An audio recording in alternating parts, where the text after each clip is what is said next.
Laipni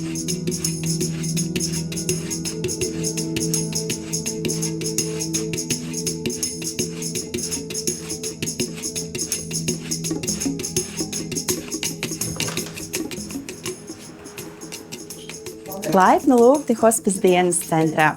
Šeit ir mūsu uzņemšana, garderobe un reģistrācija.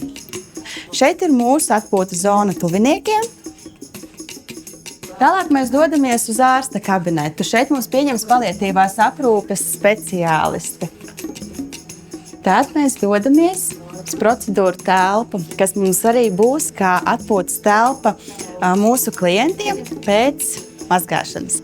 Mēs dodamies uz mūsu dienas centra sirdi.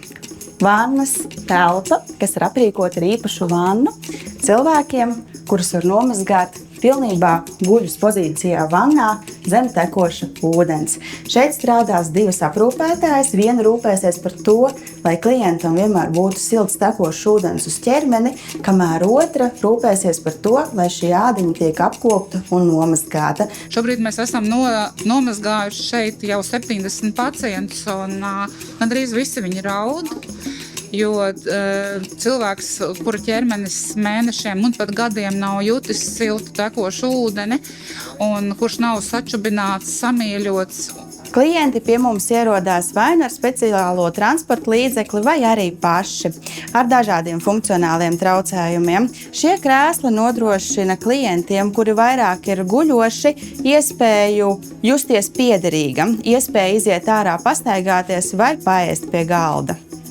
Tālāk mēs dodamies pie mūsu īpašā tehniskā palīglīdzekļa pacēlāja, ar kura palīdzību mēs varam cilvēkus, kur ir korpulenti ar funkcionāliem traucējumiem vai arī vienkārši guļoši, saudzīgi, maksimāli droši pārvietot no dažādiem tehniskiem palīglīdzekļiem uz vannu, uz gultu, uz krēslu. Hospisā mēs svinam arī svētkus. Šodien 4. māju.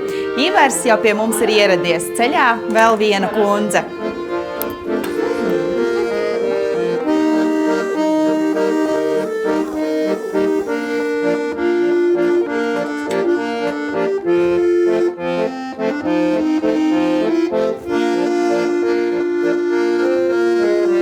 Sanāciet, sadziediet, visiem māju.